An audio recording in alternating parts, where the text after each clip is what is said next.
Thank you, Washington. Thank you, indivisible. Thank you to the millions of Americans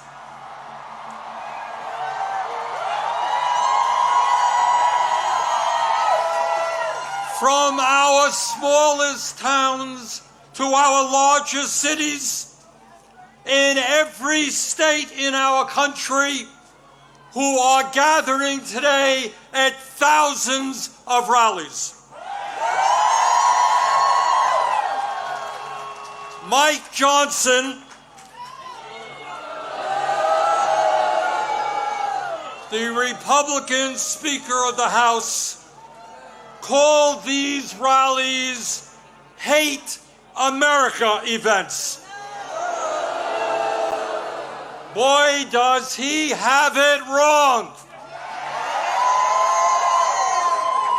Millions of Americans are coming out today not because they hate America. We're here because we love America.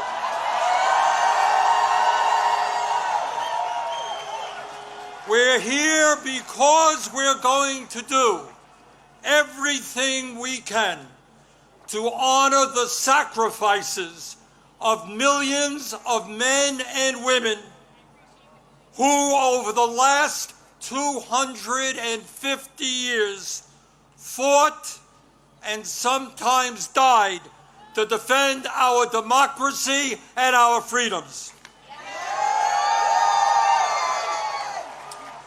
In 1776, with extraordinary courage, the founders of our country announced to the world that they would no longer be ruled by the King of England, a king who had absolute power over their lives. They demanded freedom.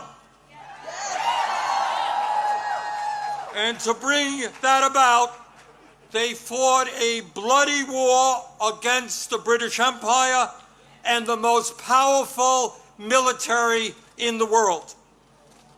Tens of thousands of Americans died in that 8-year war, but our forefathers fought on and they won.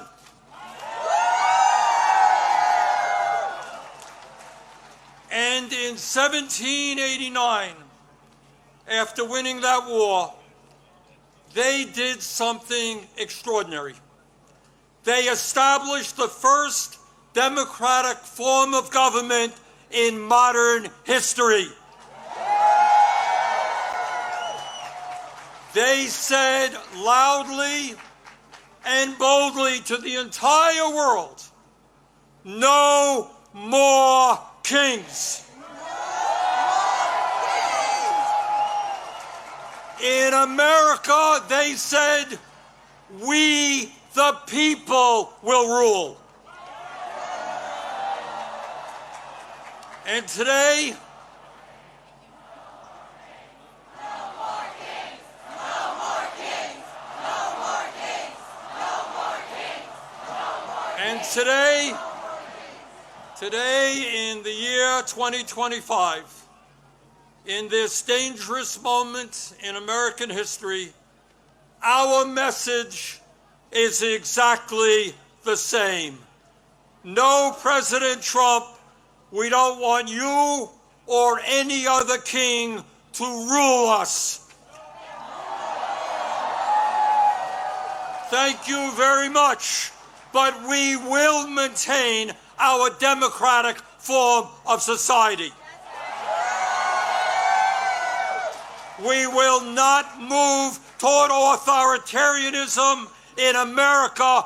We, the people, will rule.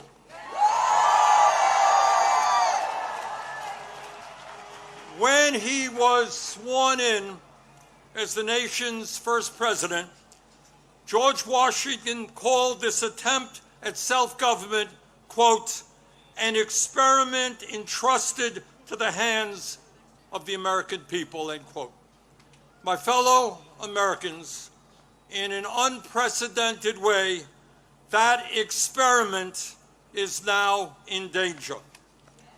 It is in danger when we have a president who wants more and more power in his own hands and in the hands of his fellow oligarchs. It is in danger when we have a president who claims that peaceful protests in Portland, Oregon, or Chicago, Illinois, is an insurrection and calls in the U.S. military, and then threatens to arrest the mayors and governors who resist them. It is in danger when we have masked agents working for ICE, breaking down doors, throwing people into vans without due process, and taking them to God knows where. It is in danger when we have a president who sues and intimidates the media, who wants no criticism of him and his policies, and who undermines the First Amendment of our Constitution, the very foundation of American democracy. Our country is in danger when we have a president who threatens to arrest or imprison political opponents who stand against him, including the Attorney General of New York State, a sitting U.S. Senator, and the Governor of California. It is in danger when we have a president who undermines freedom of thought and dissent at our colleges and universities, and who attacks law firms that oppose him in court. It is in danger when we have a president who threatens to impeach judges who rule against him.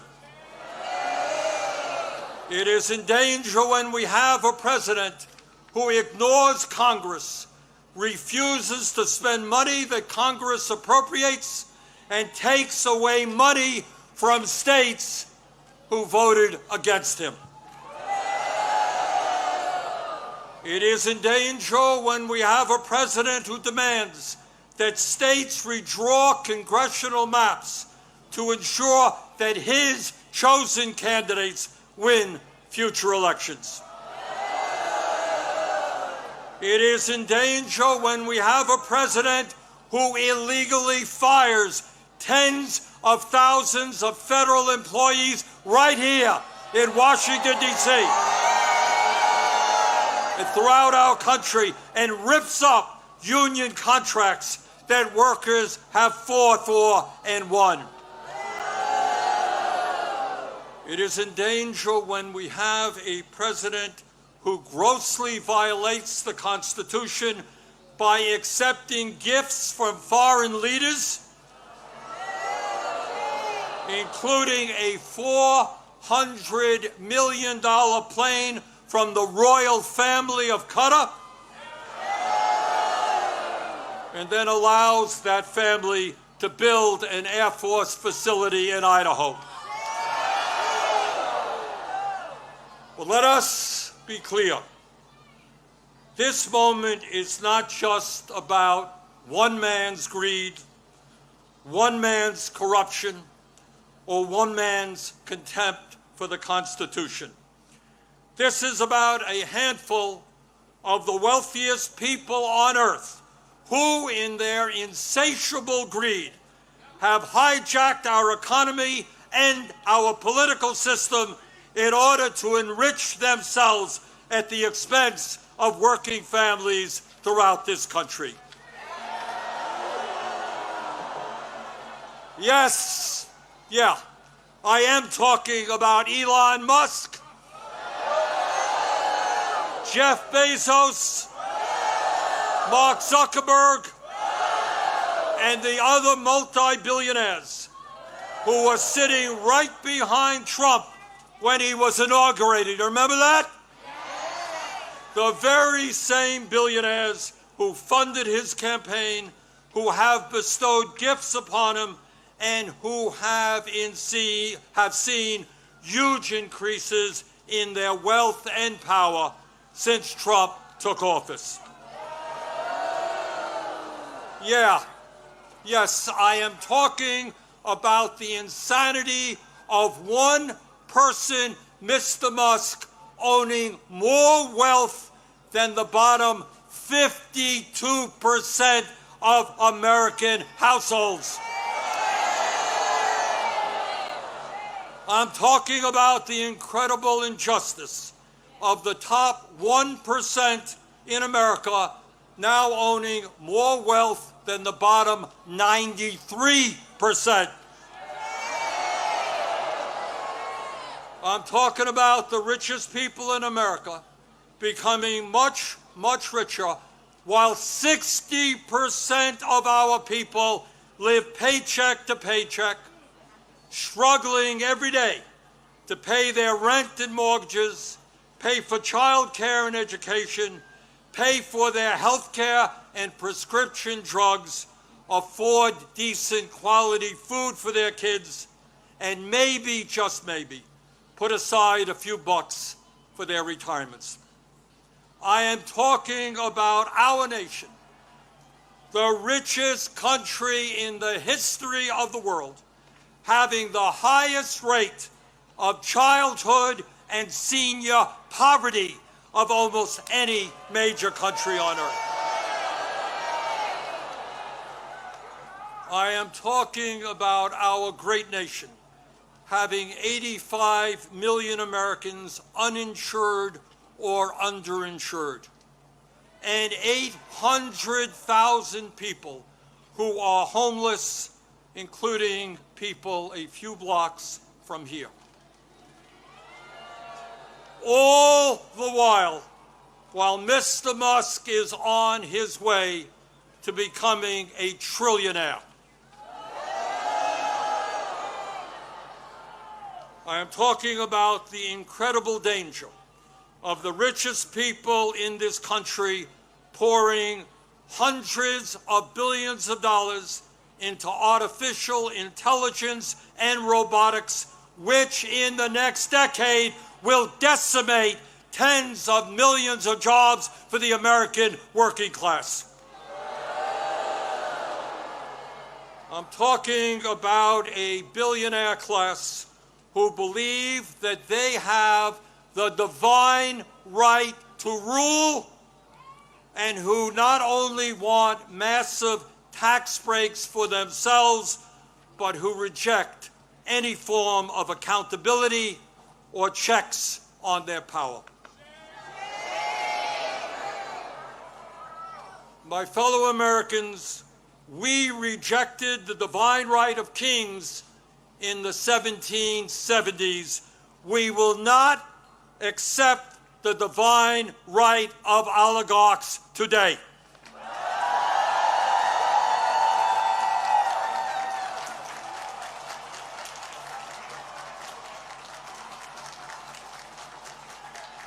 And now let's take a brief look at where we are today. Where we are today on the 18th day of a government shutdown, which is depriving millions of federal employees of the paychecks they desperately need and deserve.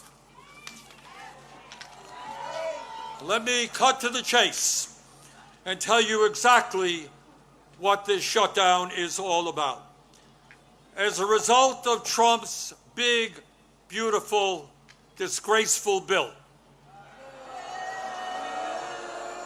which made massive cuts to Medicaid and the Affordable Care Act, 15 million low-income and working-class Americans are going to lose the health care they desperately need to stay alive. And my friends, studies suggest that when you throw those 15 million people off of the health care they presently have, 50,000 of them will die unnecessarily every single year. 50,000 Americans will die unnecessarily every single year. But that's not all. As a result of that same terrible piece of legislation, over 20 million Americans are going to see on average a doubling of their health insurance premiums through the Affordable Care Act. In my state of Vermont just the other day, people received notices from insurance companies that their health care premiums in some cases would triple or quadruple. And that is going on all over the country. At a time when we already pay, by far, the highest prices in the world for health care, millions of Americans are going to see outrageous increases in their health care premiums, which they cannot afford. And why is that happening? Why are the Republicans making a broken healthcare system, a dysfunctional healthcare system, even worse? Why are they bringing our healthcare system to the verge of collapse? We all know the answer. We all know the answer. It was to give $1 trillion in tax breaks to Mr. Musk, Mr. Bezos, Mr. Zuckerberg, Mr. Ellison, and the rest of the 1%. $1 trillion in cuts to Medicaid, and the ACA, $1 trillion in tax breaks for the 1%. That, my fellow Americans, is what this shutdown is all about. And let me be as clear as I can be. No, I will not vote for a budget that throws 15 million Americans off their health care.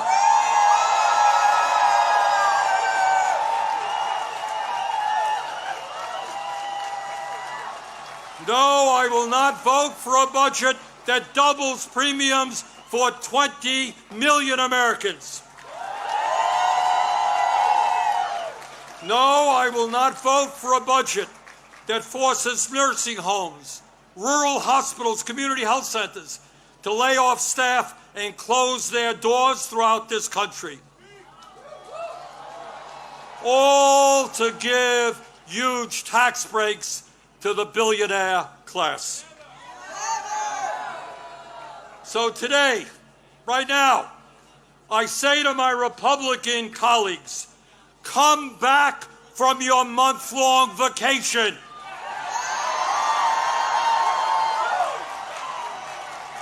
Start negotiating and do not allow the American healthcare system to be destroyed. End this shutdown.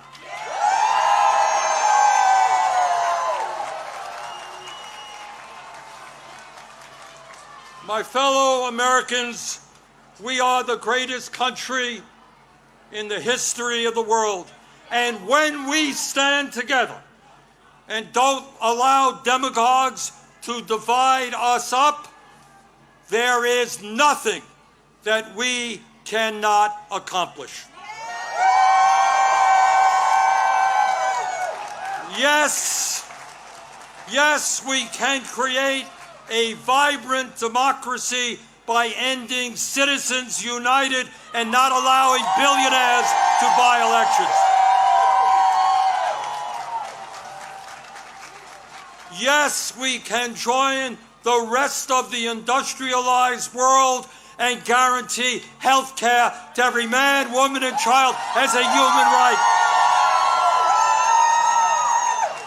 Yes, we can build millions of units of low-income and affordable housing and allow our younger generation to enjoy the American dream and own a home of their own.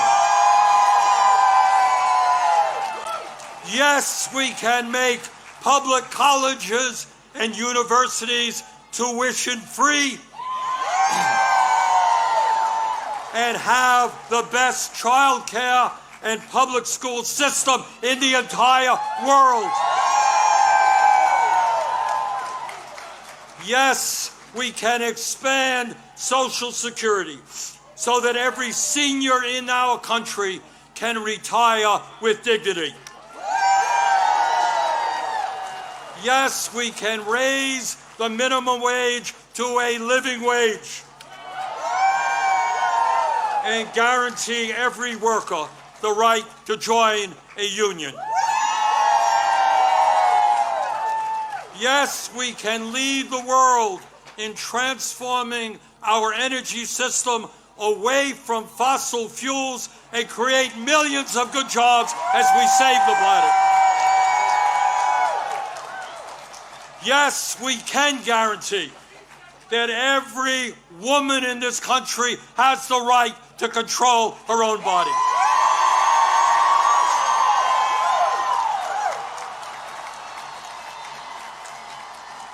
Yes, we can have a foreign policy that guarantees that never again will American taxpayer dollars be used to starve children in Gaza or any place else.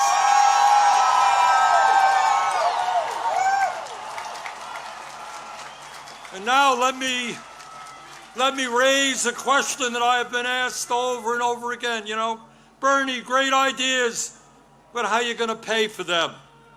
Great question. Thanks for asking. And here is the answer. At a time when the wealthiest people in America have never, ever had it so good, at a time when billionaires are paying an effective tax rate lower than a truck driver or a nurse, yes, the top 1% and large profitable corporations will pay their fair share in taxes.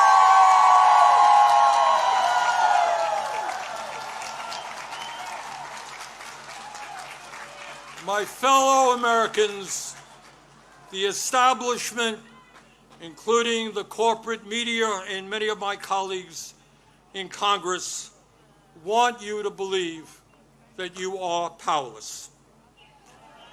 They want you to believe that you cannot change the status quo. But that is a lie. Throughout the history of our country, when Americans have stood up and fought for justice, they have prevailed.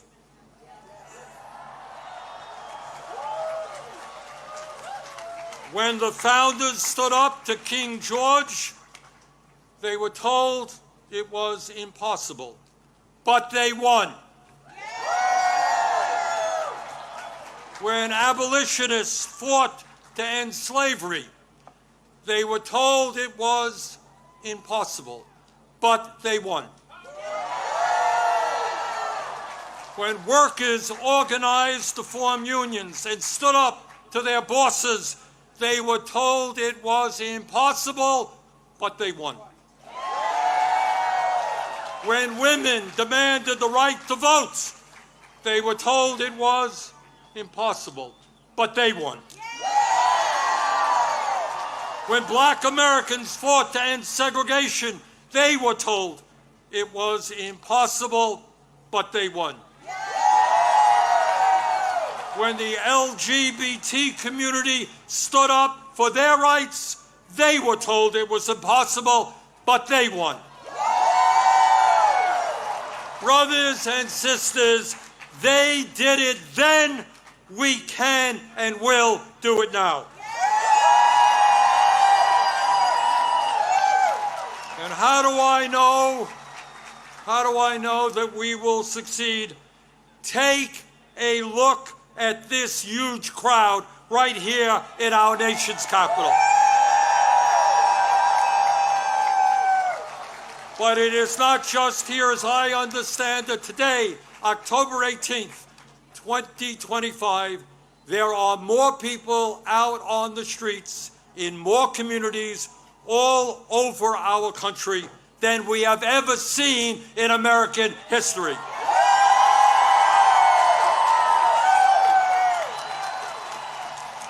Brothers and sisters, this is not the end. This is just the beginning.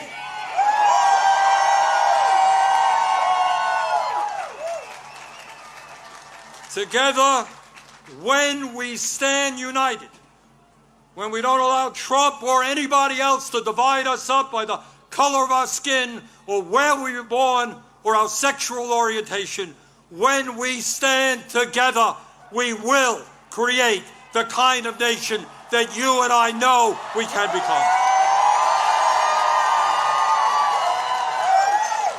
We can and will create a nation devoted to freedom, justice, and democracy. Thank you all very much.